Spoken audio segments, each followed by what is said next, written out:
Welcome to Praveena's cook book. హా, గుమగుమలు. అమ్మ రాసిన వంటల్లో ఈరోజు ఏం వండుతున్నావమ్మా? ప్రత్యేక తయారీ విధానంలో స్పెషల్ స్వీట్ బూందీ. దీనికి 1 కప్పు శనగపిండి తీసుకుంటే హాఫ్ కప్పు రుబ్బిన మినప్పిండి తీసుకోవాలి. ఇడ్లీకి మినప్పిండిని ఎలా రుబ్బుతామో దీనికి కూడా అదే విధంగా రుబ్బాలి. శనగపిండిలో మినప్పిండిని కలిపినట్లయితే ఒకేసారి ఉండలు కడుతుంది. అందుకని ముందుగా శనగపిండిని కొంచెం కొంచెం నీళ్లు పోసుకుంటూ చిక్కగా కలుపుకోవాలి. అలా కలిసాక రుబ్బిన మినప్పిండిని కూడా వేసుకుని బాగా కలుపుకోవాలి. బూందీ గుండ్రంగా రావాలి అంటే ఎప్పుడు శనగపిండి కొంచెం మరుంగా ఉండాలి. మెత్తగా జల్లించకూడదు. మొత్తం పిండిని కలపడానికి చివరి వరకు 1 కప్పు నీళ్లు సరిపోతాయి. ఈ తయారీ విధానాన్ని నాకు మా తోటికోడలు నేర్పించారు. ఈ రెండిటిని బాగా నురగలా వచ్చేలా కలపడం వలన పిండి బాగా తయారయ్యి బూందీ మంచిగా వస్తుంది. దోసల పిండిలా చిక్కగా వచ్చేటట్టుగా కలుపుకోవాలి. చాలామందికి పంచదార మిఠాయి గట్టిగా వస్తుంది అని అంటూ ఉంటారు. ఇలా మినప్పిండి వేయడం వలన ఎవరైనా సరే చాలా ఈజీగా చేసుకోవచ్చు. 1.5 కప్పు పిండి కొలతకి 2 కప్పులు పంచదార సరిపోతుంది. 2 కప్పులకి 1 కప్పు నీళ్లు పోసుకుని పంచదారని బాగా కరిగించుకోవాలి. పంచదార పాకం తయారయ్యేలోగా నూనెను కూడా వేడి చేసుకుందాం బూందీని తీసుకోవడానికి. పూర్వం ఈ స్వీట్ బూందీ లేని పెళ్ళిళ్ళే ఉండేవి కాదు. యూట్యూబ్లో ఈ తయారీ విధానం ఎక్కడా లేదు.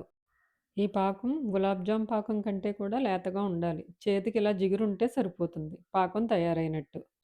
స్టవ్ ఆఫ్ చేసి పాకాన్ని పక్కన పెట్టుకుని ఇప్పుడు బూందీని తీసుకుందాం. బూందీ సైజు ఎవరిష్టాన్ని బట్టి వాళ్ళు తీసుకోవచ్చు. నేను చిన్న బూందీని తీశాను. దీనికి బూందీ మరీ మెత్తగా కాకుండా కొంచెం వేగినట్టే తీసుకుంటే సరిపోతుంది. దీన్ని వేడివేడి పాకంలో వేయడం వలన బూందీ తొందరగానే మెత్తబడుతుంది. ఇలా చేత్తో నొక్కితే ఇలా నలిగినట్టుంటే బూందీ తయారైందని అర్థం. ఈ తయారీ విధానంలో బూందీ అలవాటైనట్లయితే పూర్తి శనగపిండితో బూందీ మనకు నచ్చదు. ఇది ఎందుకంటే మొత్తం శనగపిండితో చేసే బూందీ కంటే చాలా చాలా రుచిగా ఉంటుంది. మిగతా పిండినంతా ఇలా బూందీని తీసుకుని మొత్తం పాకంలో వేసుకుని పక్కన పెట్టుకుందాం. ఈ బూందీని లడ్డూల్లా చుట్టుకోవాలి అనుకుంటే గులాబ్ జామ్ పాకంలో రానిచ్చి వేడి పాకంలో బూందీని వేసి చల్లారాక ఉండలు చుట్టుకోవాలి. 4-5 యాలక్కాయలు, చిన్న పచ్చకర్పూరం ముక్క, కొన్ని పటికీ బెల్లం పలుకులు వేసుకుని మెత్తగా గ్రైండ్ చేసుకోవాలి.